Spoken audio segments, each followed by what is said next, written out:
Assalamualaikum warahmatullahi wabarakatuh. Selamat pagi pemirsa, apa kabar? Kita ketemu lagi di Majalah Pagi bersama saya Kemal. Dimana di sini selama 30 menit ke depan saya akan berikan Anda banyak sekali informasi. Seperti yang pertama pemirsa, sebagai orang tua ya, ini informasi ini sangat berguna. Karena sebagai orang tua saya ingin anak saya sukses. Ya, saya ingin anak saya bukan hanya sukses di bidang akademis, tapi juga agama. Saya yakin itu bukan hanya impian saya, tapi impian Anda juga sebagai orang tua. Namun pertanyaannya adalah bagaimana mengajarkan mereka? Yang pasti anak itu mendapatkan ilmu bukan hanya di rumah, tapi di sekolah, di luar rumah. Tapi yang terpenting menurut saya adalah ilmu yang mereka dapatkan dari rumah, langsung dari orang tuanya. Nah, ini kita simak yuk. Ada satu profil yang sangat pintar sekali, hafal Al-Quran, dan kemudian pintar di bidang lain. Untuk itu mari kita saksikan bersama-sama. Semoga anak saya bisa seperti ini. Amin. Bismillah, Bismillah, Bismillah. Adrian Putra Agung, usianya masih 10 tahun, tapi bocah kelas 4 SD ini telah menghafal 3 juz Al-Quran. Bocah yang akrab disapa Rian ini memiliki rahasia sendiri dalam menghafal setiap ayat dalam Al-Quran. Setiap harinya dalam perjalanan menuju sekolah, Rian kerap menyetor hafalan sebanyak 5 ayat setiap Al-Quran pada orang tuanya. Sejak ia berusia 8 tahun, orang tuanya mulai mengajarkan untuk menghafal Al-Quran. Al-Quran sebagai tameng buat Rian. Kalau aku pribadi orang tua ya, buat dia menjaga dirinya dia sendiri, buat dia istilahnya untuk menahan kan akhlak anak itu kan harus diterapkan. Nah, Al-Quran itu untuk menerapkan akhlak Al-Quran itu ke anak itu bagus banget.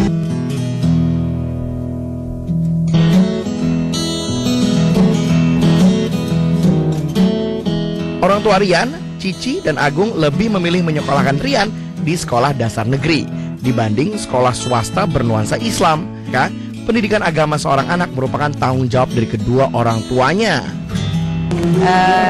Kami orang tuanya berpikir nggak apa-apa deh sekolahin di SD, tapi kita yang membentuk akhlaknya Rian sendiri, kita yang mengajarkan agama yang dia pegang itu sendiri. Jadi kita berperan gitu, jadi nggak kita serahin ke orang lain. Ayah dan ibu Rian punya cara sendiri dalam mendidik sang buah hati menghafal Al-Quran. Hafal Al-Quran itu pertama mereka harus cinta dulu nih sama Al-Quran. Mereka harus seneng dulu sama Al-Quran. Jadi kita sebagai orang tua ngasih tahu dulu nih, di Al-Quran ini seru loh ceritanya. Jadi kayak anak-anak aja kita bacain cerita, tapi ceritanya dari dalam Al-Quran itu sendiri. Jadi anak-anak, masa sih mah? Jadi penasaran gitu. Jadi anak-anak tuh penasaran, bener di Al-Quran itu banyak cerita.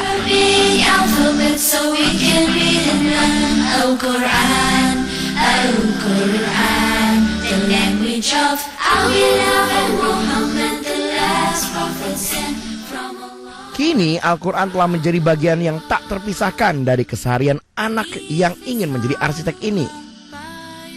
Tapi kalau Quran ini terasa benar-benar ada kan, kalau Quran kalau dibaca seru gitu. Jadi kayak jalan-jalan ke zaman dulu, jalan-jalan ke surga, jalan-jalan ke neraka, ngelihat para nabi zaman dahulu gitu. Bismillah, Bismillah, Bismillahirrahmanirrahim. Bismillah, Bismillah. Pendidikan menghafal Al-Quran dalam keluarga bahagia ini tak dilakukan Rian saja. Rafa juga mengikuti jejak sang kakak. Di usia yang belum genap 6 tahun ini, Rafa telah menghafal 30 surat juz amma.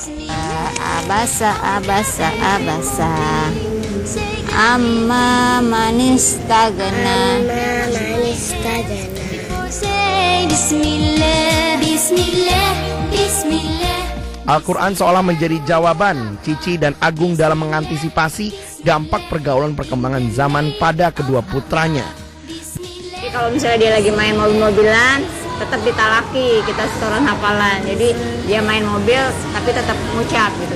Kita tinggal dengerin dia. Jadi uniknya kalau anak kecil, jadi lagi main mobil misalnya gini, tapi mulutnya setoran gitu. Dia setoran kayak abasa, gitu, setoran gitu.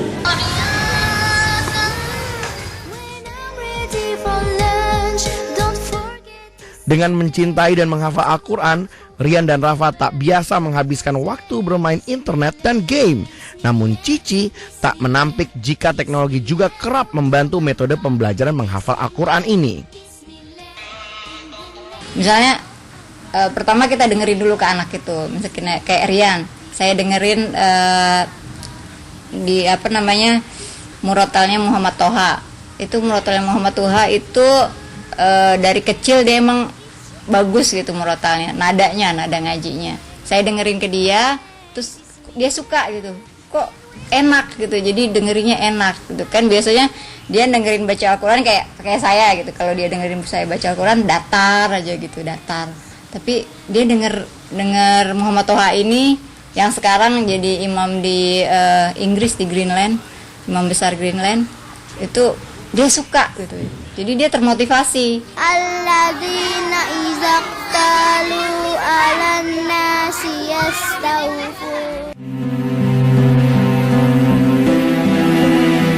Minimnya pendidikan agama di lingkungan tempat tinggalnya membuat hati Cici tergerak untuk membantu mereka. Dibantu 4 orang temannya, pada tahun 2013 ia membuka rumah Al-Quran yang diberi nama As-Solihin.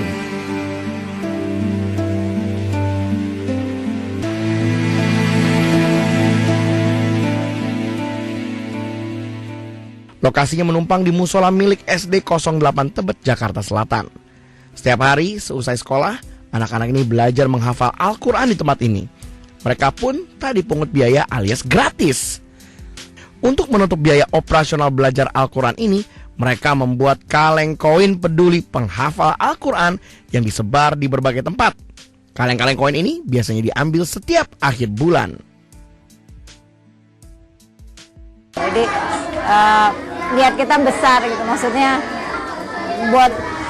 buat amal kenapa enggak gitu. Jadi kita sih lillahi ta'ala, jadi nggak berpikir nanti duitnya habis nih gitu, nanti gimana nih untuk yang di rumahnya, terus kita nggak mikir itu. Yang penting kata guru saya bilang itu Allah dulu, Allah lagi, Allah terus, jadi untuk Allah semuanya.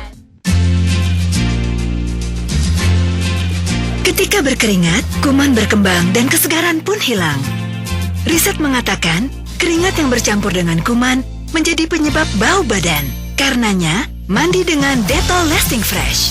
Tidak seperti sabun biasa, Dettol melawan kuman penyebab bau hingga 12 jam. Anda pun